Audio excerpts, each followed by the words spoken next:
really just college football in general, just the speed of it, and but definitely the intensity of rivalry games, playing OU Texas and then playing in OSU.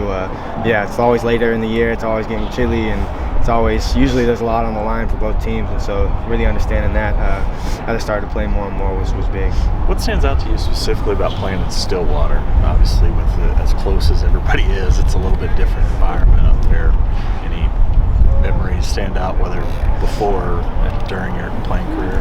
I mean, not a whole lot. I remember being up there a couple times. I think one year, I don't know, I didn't play. I had an injury, but a couple years back, last time we were there. But yeah, it's definitely a very chaotic atmosphere, hostile at times. The game's at 2:30, so I'm sure those paddles will be beating the sides of the building, and that's great. Does it help having gone through the Texas game before heading into this one? Yeah, I mean, I think just it helps going through all the games, just building experience in general, and learning lessons throughout the season, and then fighting through adversity. And obviously, we had a lot of adversity last week, and so we're ready to put our best foot forward this week. What did it mean to get the captain nod for this one? How cool is it that you guys are all obviously Oklahoma kids for this game in particular? Yeah. I mean, that's awesome. I'm definitely excited to represent the team and be a captain this game and being my last Bedlam, Oklahoma's last Bedlam. I mean, it's definitely a tremendous honor, and being from Oklahoma definitely means a lot to me. But even just being a captain in general for any game means it's a tremendous honor. Being around this game for so long, is it strange thinking that this is it? Yeah, a little bit. I mean, I guess it would be it for me either way, so I guess I'm good regardless. Mike Gundy said, amongst the players now, it's not really as much of a rivalry as it used to be. I mean, growing up in this, do you have any, sort of context to, see where it feels like it's less of a rivalry amongst the players? I'm not really sure. I think he mentioned social media or something.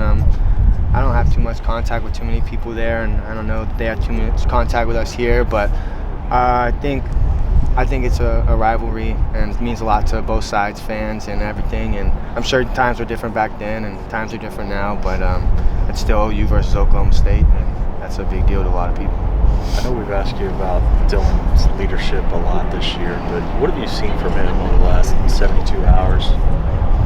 Just a lot of. He's been real locked in. Usually he's kind of a charismatic guy, real upbeat. He's just been a little more conservative, I'd say. He's detailed, he's locked in, he's ready to go. I think it really rubbed him the wrong way, and naturally rubbed us all the wrong way. And so it's good to see that out of your quarterback, out of your leader of the team, and just seeing that distaste in his mouth, and he's just putting his head down, going to work like we all should.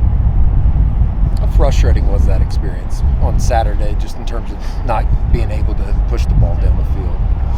Yeah, it was frustrating at times. I think the rain, not to make excuses or anything like that, but I'd say there were times we tried to push the ball down the field, and we're going to continue to try and do that and complement that with good running game and good defense, and then continue to just play Oklahoma football and play the standard that Coach Venable sets for us. Do you feel like when you guys have gotten rolling this year offensively, you've been super aggressive? Yeah, I think there's times when it all just comes together, whether that be pushing the ball downfield or running the ball really well, getting them to load the box, and we push it downfield, or extending the ball once they load the box, extending it to the perimeter run game and the touch game and stuff like that. And yeah, it really is a beautiful thing when it all comes together.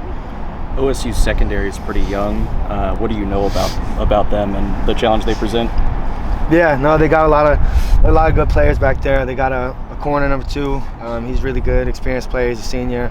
And then they're back in at the safety position. You mentioned they're young, but I mean they're long, rangy, very athletic guys. And I mean on tape they look freakish back there for sure. And so I mean, but we're gonna be prepared, and we have good players too. And so hats off to them, and they're having a good year so far. So going back to one more thing. Going back to the last 3 days or so, how's the reaction to this one maybe been different from last year when y'all lose that one early and then it just sort of snowballed from there? Yeah, I think just a different feeling knowing at 7-1 it's all still in front of us, still somewhat in the driver's seat of it all, and just putting our best foot forward each week to go 1-0 and hope, and we want to win our last 4 games and secure a spot.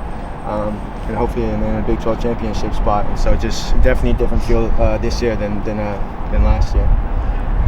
Thanks, Drake. Drake, thanks, man. Thanks, Drake. Appreciate it, Drake. Go get in the hot warm. tub.